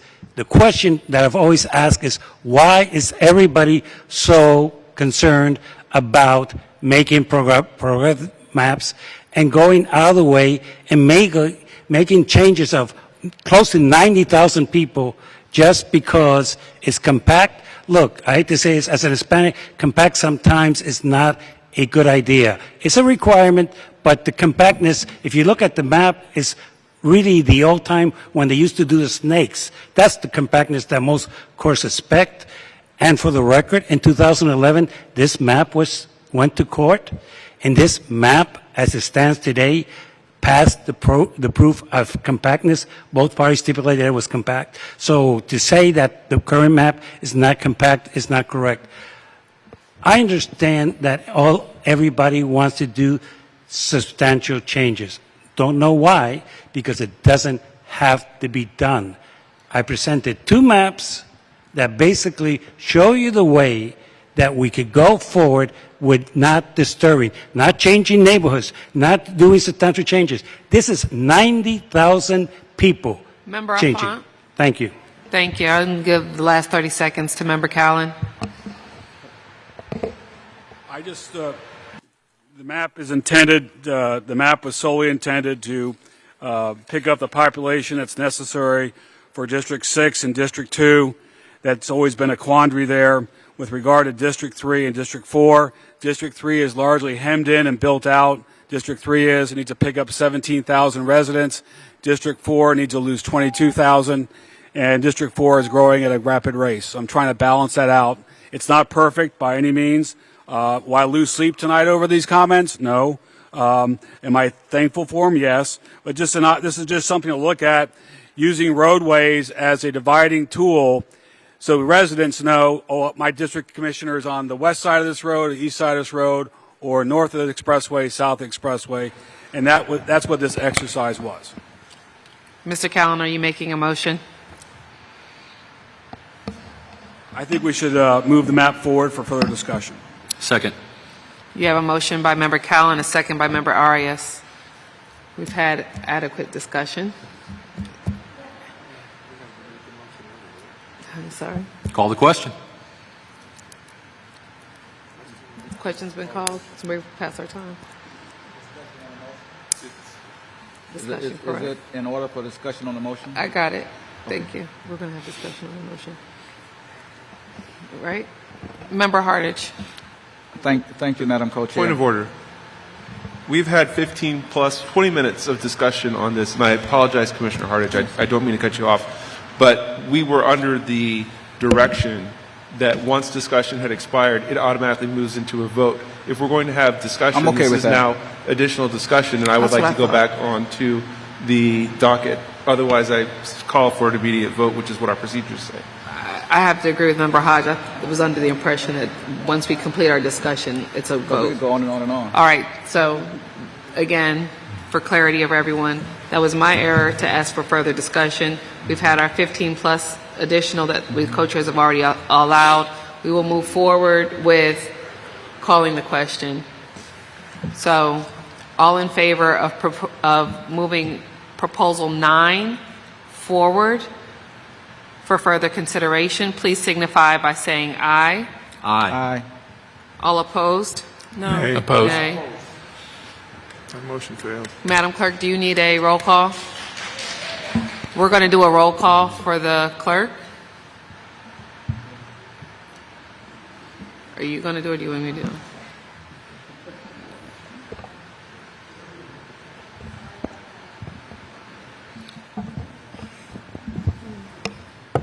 Co-Chair Evans? No. Co-Chair Perez? There we go. No. Member Arias? Yes. Member Alfont? No. Member Callen? Yes. Member Hodge? No. Member Hoover is absent. Commissioner Hartage? Yes. Member Jones? No. Mayor Kilsheimer? No. Ruth Ann Connor King? No. Member Mellon? No. Member Semrod? No. Member Whittington?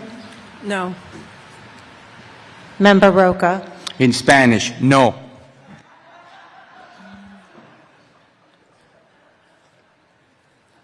Motion fails. Thank you, Ms. Smith. Before we move into Proposal 10, I noticed in the crowd Mayor Eddie Cole from the town of Eatonville. I want to acknowledge your presence. It's good to see you. All right, Member Callen, 5 minutes on the clock for map proposal 10. This is very similar to Proposal 9, except it does not have the wholesale moving between District 3 and District 4. It keeps constant the changes made to District 2 and District 1 and District 6. So those numbers stay the same between Proposals 9 and 10. Also, District 5 remains the same. This Proposal 10 basically, is a map up here? Okay, great. So what Proposal 10 does is it tries to pick up, and it does pick up 17,000 residents for District 3, but maintaining the integrity of Meadowwoods and South Chase inside of District 4. There is no exchanging of Hispanic neighborhoods between 3 and 4 in this proposal, and it has to pick up some areas. So basically, District 3 grows inside of the 408 to the B line, and then down Heinzelman Boulevard, east of the airport, and then north of Weatherby Road. Weatherby Road becomes the demarcation point between District 3 and District 4.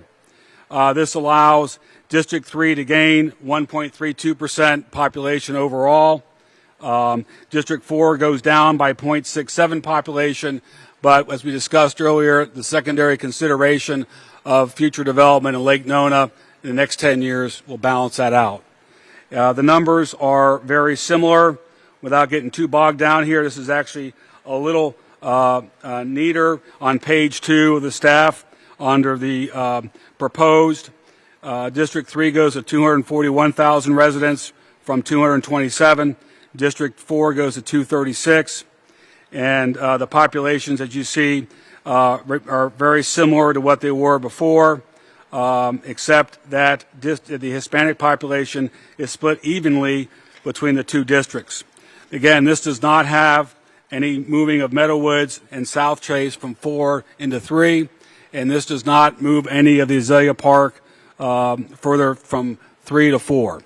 It tries to. It's not as, I don't believe it's as compact as the other one, but it does reflect realities. And so this is an option to look at going forward. Again, a challenge we have with District 2 and District 6 is because the shape of Lake Apopka and the shape of the county up there, how to pick up population in both of those. And this tries to do it. It's very similar to Commissioner Whittington's proposal between 2 and 6 that was presented earlier, and Commissioner Alphonse as well. The Rosemont neighborhood stays within District 2 under this proposal, again, and Eatonville goes to District 5, and that is that's part of that. Eatonville community has, I think it was 2,300 residents. That goes from 2 to 5, and so it's identical to District 9 except for the breakdown between 3 and 4.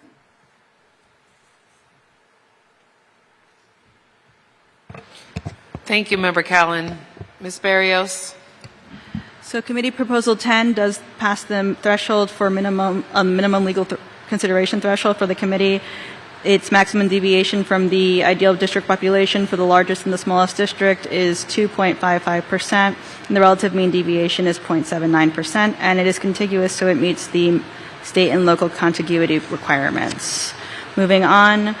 In Table 1, we have the new multi-district population divisions. It creates a new division in District 3 in Azalea Park between District 3 and District 5.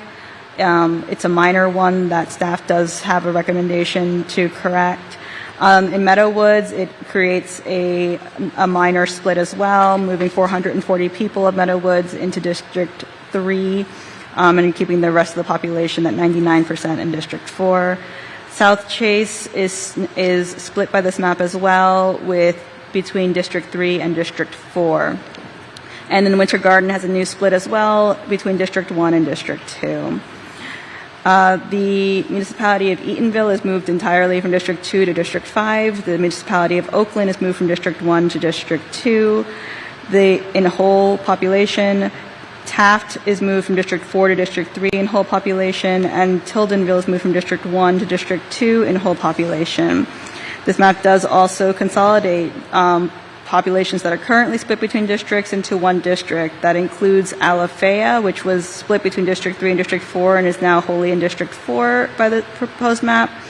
Belle Isle is also consolidated from District 3 to District 4 into District 3. Fairview Shores is consolidated from District 2 to District 5, and it is now fully consolidated in District 5 in the population. Holden Lakes is consolidated into District 3 from its current split between District 3 and District 6. And Winter Park, which is currently split between District 2 and District 5, is wholly consolidated into District 5. As for those small or exceptionally large populations, I did mention the Azalea Park small population. That's a 0.11%, 16 people that were put into District 5. There is 440 people from Meadowwoods that was put into District 3, representing 1% of the population of Meadowwoods. There are shifts in the Orlando population that brings the populations of District 2 and District 1 down. And then Pine Hills, 90.35% of Pine Hills is proposed to be located in District 6. There's a population shift in Ocoee that's noted in the chart, and then as with Committee Proposal 9, it does move 0 population blocks that were in different districts into the districts that have the population in Lockhart and Maitland. The main considerations that staff has regarding these maps, one would be adjusting that Azalea Park population so that it's wholly in District 5 in the proposed map instead of that remaining population being hung over, wholly in District 3, not District 5, District 3, taking that remaining population that's in District 5, that 16 people, and putting it into District 3. And that is shown on Committee Proposal 10, Attachment 1. There is also a possibility of adjusting the proposed boundary between District 3 and District 4 in order to avoid placing 1% of the population of Meadowwoods, again that 440 people, into District 3. However, there is a note that this adjustment may require some more substantial changes to the map to accomplish that without creating a boundary line that appears irregular. And to see that, the committee can look at Committee Proposal 10, Attachment 2. And that is and there are also 3 other zoomed-in areas of the map that staff has provided for the convenience of the committee. That is Committee Proposal 10, Attachment 3, Committee Proposal 10, Attachment 4, and Committee Proposal 10, Attachment 5. And that just shows the areas that are circled on the map a little closer so that the committee can see what those look like zoomed in. And that concludes the legal analysis for the map. Madam Chair. Thank you, Ms. Barrios. Mr. Callen? Yeah, there's two things I want to bring up. One is I share in the same comments that Jimmy Alfont had a few meetings back ago. I did the integrity selection process here, and it tells me it has integrity, or the contiguity device or tool, and then later on it iterates a couple of things that are brought up by staff on the attachments. I don't know what that relevance is there, but I did the contiguity. And the second point is that the shape of District 2, District 3, and District 4, while not exact as Proposal 6A, it is very similar in that it does bring back District 3 south towards the county line, but still preserves the area north of Weatherby Road, south of Weatherby Road within District 4. And that keeps the populations intact and the voting basis intact. Thank you, Mr. Callen. At this time, we'll start our 15 minutes of discussion. At the conclusion of the 15 minutes, we will move in. If there is a motion, we will move into the question, just to be clear for the process for everyone. The first speaker I have a request from is Member Hodge. Thank you, Madam Co-Chair. Mr. Callen, thank you again for this map. Thank you, Ms. Barrios, for the reminder on ethnicity and race. I will modify my comments. This map is better than proposal number 9. I would like to see the Meadowwood split rectified. I also would like to see Eatonville remain in District 2. I think its commonality is more in line with Rosemont and Lockhart and less in line with Maitland, and I know that they have fought to maintain an independent identity from Maitland, and again, putting them into District 5 removes that identity. Additionally, District 5 grows now from John Young Parkway on the west all the way across to the Osceola County line on the south. And I do not see a District 5, which has already been openly lauded as a gerrymandered district stretching nearly 2/3 away across the county, growing even further south and even further west, meeting the necessity of compactness. But again, I like some of the changes here, but I really would like to see District 5 become far more compact than it currently is, and this map heads in the opposite direction. Thank you. Next, I have Member Hartage. No? Okay. Member Alfont? I prefer this map than from 9. The only concerns I have, and I'm going to be honest, and this is something I've been consistent from day one, is splitting up communities, and it does split up Middlewoods, and for 400 people, I'm not sure the benefit of it. I'm also concerned about South Chase. That's also split up. It split up Winter Garden. Those are, as I've said from day one, I'm all about keeping them together, and it maintains Ocoee split in two districts. That is my only concerns. I like communities all together, but otherwise, there's only one caveat. Taking Wes's last comment, you took away part of District 4 that went all the way to the Brevard County line, and I'm not sure, since nobody really lives there, why we did that. I mean, I know that nobody lives there, but there might be some development in the future, so since it's not going to move any population, if you could leave that line as it was before, I would appreciate it, but otherwise, this map I could live with, okay? Next, I have Member Arias. So, Mr. Callen, I like District 2 is moved south, which is necessary considering what's happening in District 1. You take a look at District 6, it's moving north, including Pine Hills. That's a good move as well. District 2 and 6 look good.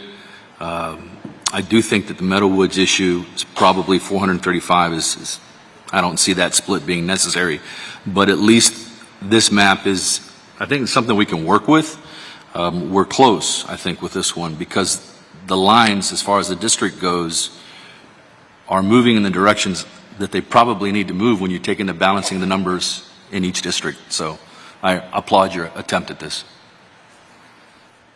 That's all. Member Semrod. Thank you. Member Callen, I just wanted to say I also like this map better than map 9. There are some things regarding this map. I like how you consolidated some communities. And I share some of the points that were raised by Member Arias, where he said, we're growing and we need to consider what future growth looks like in this county and how it impacts the redistricting after we have assessed the standardized legal criteria of the redistricting efforts. With all of this being said, I believe that when we talk about smaller communities, that they benefit from staying in one district. So, for example, this entire process with Eatonville, I've been advocating to keep it together. Eatonville remains together in your map 10, although it does move to a new district. But to split a small community and put a portion in, let's say, District 2 and a portion in District 5, I believe it minimizes the vote of that community, because for one commissioner to have 1,000 voters in one and then another has 1,500, 2,500 are more powerful than 1,000 and 1,500. So, and same with rural communities, keeping rural communities together because the population is smaller. They have a larger voice when they're together. Larger communities that are in unincorporated Orange County, I feel benefit from being divided into two districts because they have then representation from two district commissioners. So when the population is more equal, so for example, Pine Hills has been concerning me because Pine Hills, we've got in this map just 6,000 and then 59,000 in District 6. It's a big population, but I think that if we had a more even distribution of Pine Hills, you have some socioeconomic status that could benefit from having representation from two district commissioners as opposed to a smaller population in one. So I like this map, but I still have that thought in my head about those larger communities that are unincorporated, that are split unequally between two districts, because I want to keep the vote strong in each district. So that's my one concern about this map 10. Otherwise, I like it, and it has a really good, it has done some good things. Thank you. Member Kilsheimer. Thanks. I just wanted to harken back to this whole conversation about considering future growth. And let me share with you what's going to happen in District 2 beginning next year. The Wekiva Parkway is going to open. And Apopka, the city of Apopka, which has 55,000 residents today, is going to shoot to like 80,000 residents in the next 15 years. And so, as much as we all want to see, greater representation from the Pine Hills area, the District 2 is going to overwhelm that area with growth in the next 10 to 15 years.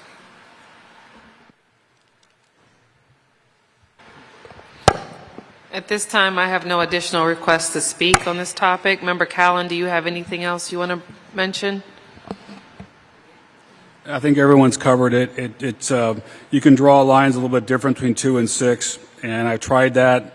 I welcome to move the map forward so we can go through that exercise where to draw the lines there. I've gone through myriads of ways of doing that. It's a real challenge at the moment because we have to primarily be considered with the current population. And I have got to look at the current population for that.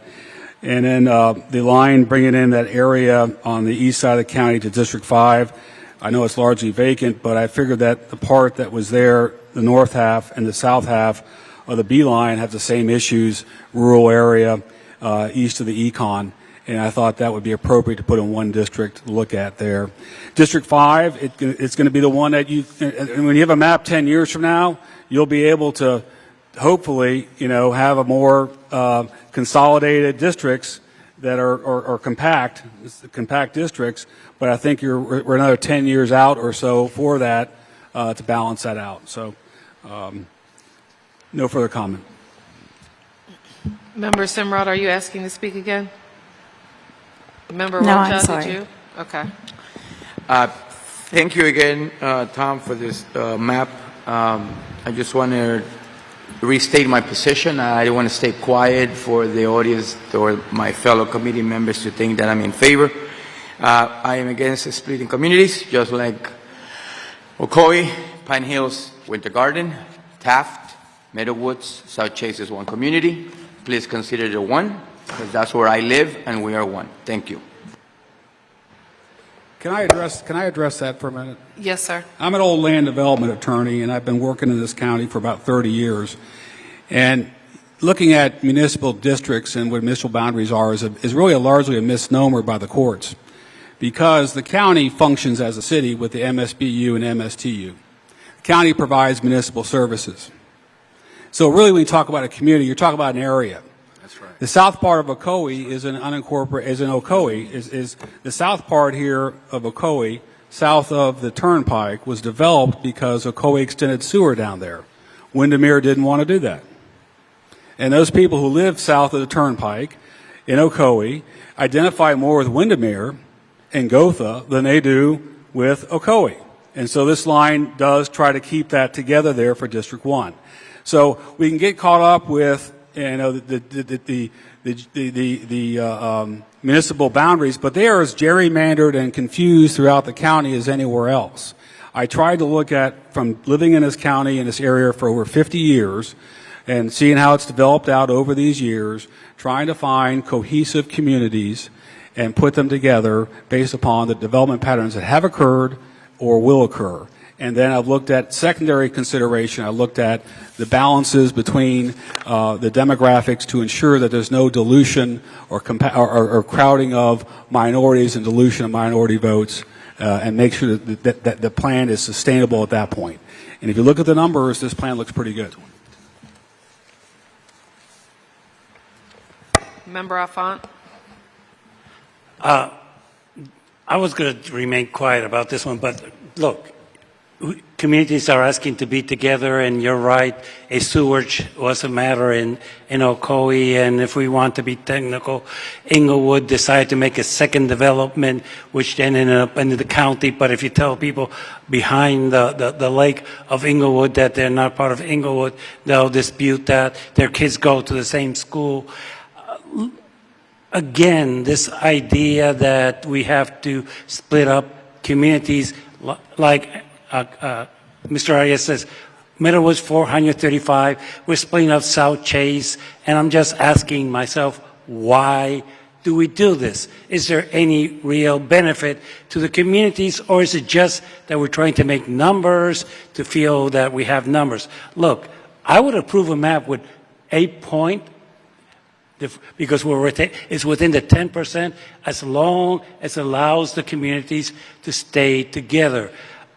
This idea that we have to, or that we have to use a road, by using Colonia Drive, you split up Winter Garden in two. Why? Because you're using a road. To me, with all due respect, that makes no sense. I live off University Boulevard, and I know that because in University Boulevard, my side of the street is Glenridge. You go across the street, it's Maitland Middle School. So basically, but if you tell us that we're a different community, we eat in the same restaurants, we go to the same community things, when there's an activity, we participate. I hate to say this, I just don't like splitting up communities. That's me. That's where I come from. And, 435 people take them out of Meadows and say, hey, because you live in that little corner, you got to go to another district. That makes no sense. Or because you live past this avenue, or what they used to call the other side of the tracks, you got to vote over here. We don't have to do that. So without that in mind, there I had to take exception. Thank you.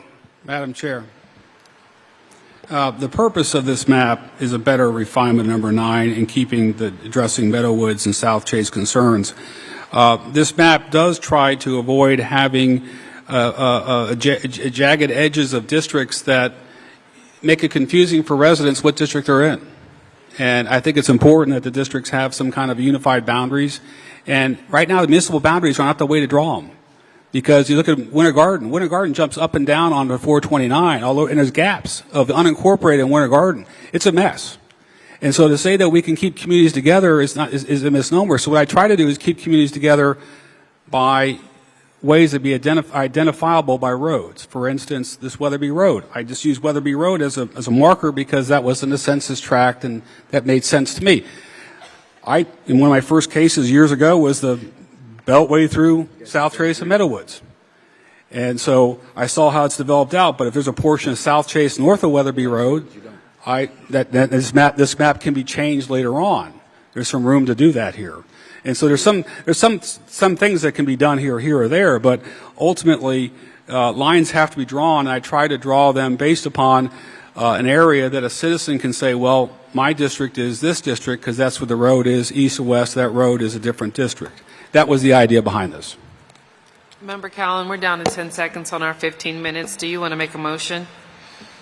I'd like to move this map forward for further consideration. Second. We have a motion by Member Callen, a second by Member Arias. At this time, Ms. Smith, will you go ahead and do a roll call vote on map proposal 10? Co-Chair Evans? No. Co-Chair Perez? Yes. Member Arias? Yes. Member Affont? No. Member Callen? Yes. Member Hodge, Yes. Commissioner Hartage, Yes. Member Jones, Mayor Kelsheimer, Member King, Yes. Member Mellon. Let the record show no. Member Semrod, Yes. Member Whittington, Yes. Member Roca. No in Spanish. Motion passes. Thank you. So map proposal 10 will be included in the maps for future consideration. We have at this time completed our discussion agenda for tonight's meeting. We have some remarks from our co-chair, Member Perez. Co-chair Perez. Thank you, Madam Co-Chair. And they're very quick remarks. Number one, please remember next week we are in a goldenrod. I'm hoping staff will instruct the team at our next facility to try to get the air a little colder, because I would have liked a Slurpee. I can't feel my fingers, but it would have been nice to have a Slurpee here. But more importantly, look out in your emails this week. You will get an email from your co-chairs setting forth a plan for winnowing of maps. At this point, we only have 3 that have gone through, and not much winnowing needs to take place, but we expect there will be other maps submitted, and if they are, we will need a process to do that. We've met with staff, we've come up with a process, and we will email that to you this week with a few more reminders about some other things. So please look out for an email from Camille and I. Member Hartage. Yes, sir. Yes, Madam Co-Chair. I know that we would be out of order, but Mayor Cole came in later. Would the chairs be opposed to him saying a comment if he needs to? Oh, absolutely. Mayor Cole, would you like to greet us? No pressure, but consider ourselves greeted. Thank you. Anything else, Member Hartage? No. Okay, Member Kelsheimer. Thank you. I've been here on my computer looking at what is committee or redistricting proposal 13, which has my name with it. And I had a little trouble submitting my map, and so I've spoken to Jason. The map that I wound up with is not what's reflected in proposal 13, so it needs to be amended. And I will get with Jason about amending it before I leave here tonight. Okay, are you withdrawing it, or? Well, what I would like to have submitted and considered needs to be changed based on what I have in the system.